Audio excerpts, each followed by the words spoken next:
कि कृष्ण कहते तेषाम सतत युक्त नाम, अनन्य भाव से मेरा भजन नित्य करो। तो आज के इस व्यस्त जीवन में ये कैसे पॉसिबल है? बहुत अच्छा क्वेश्चन है कि आज इंसान का इतना व्यस्त जीवन है,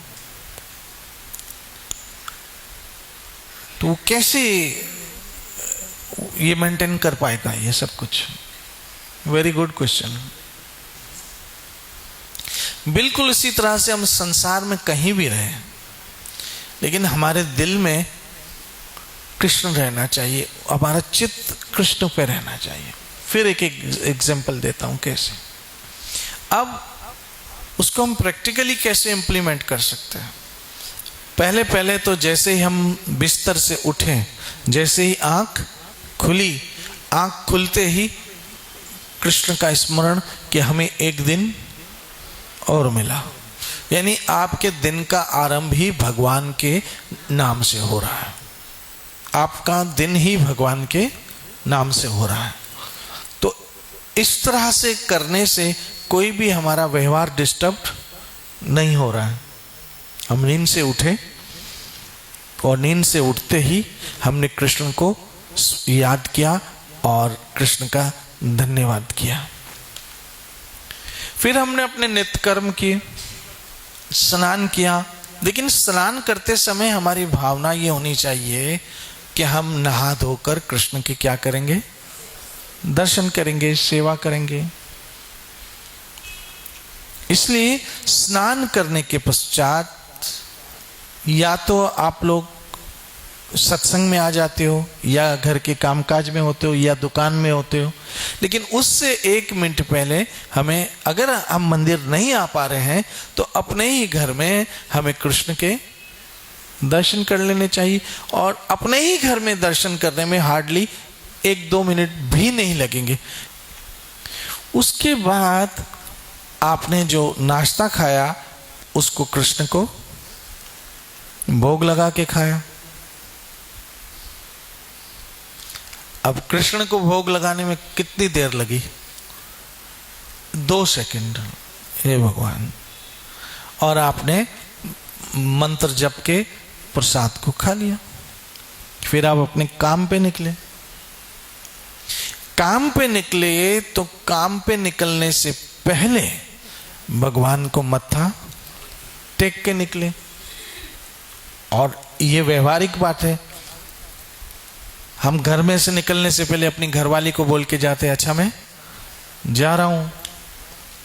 या माता पिता के पांव छू के जाते और उनको बोल के जाते कि हम जा रहे हैं। तो जब सबको ही बोल के जाते हैं हम जा रहे हैं, तो क्यों नहीं कृष्ण को भी?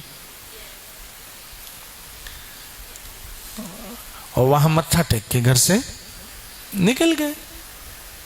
अब घर से निकले तो जाहिर बात है, या तो ऑटो में बैठेंगे, या बाइक में बैठेंगे, या कोई वाहन, या पैदल। अगर पैदल जा रहे हैं तो रास्ते में हम काफी हरे कृष्ण कृष्ण कृष्ण हरे हरे, हरे राम इनफ। फिर आप दुकान गए या अपने काम पर गए। तो अगर अपनी दुकान पे गए हैं तो कहीं ना कहीं हमने दुकान पे भगवान का कोई फोटो, कोई मंदिर छोटा सा बनाया होगा। तो दुकान खोलते ही पहले उसको प्रणाम किया। फिर उस बीच आप दुकान में अगर कुछ समय मिला तो भजन करो, कुछ शास्त्र पढ़ो। नहीं तो जब आप लंच करने जाते हो फिर कृष्ण को याद किया, फिर भगवान को प्रार्थना की। और मैं समझता हूं आदमी कितना भी बिजी हो, 10-15 मिनट तो लंच के लिए उसके पास निकल ही जाते हैं। तो जब लंच करने बैठा तो फिर कृष्ण को याद किया।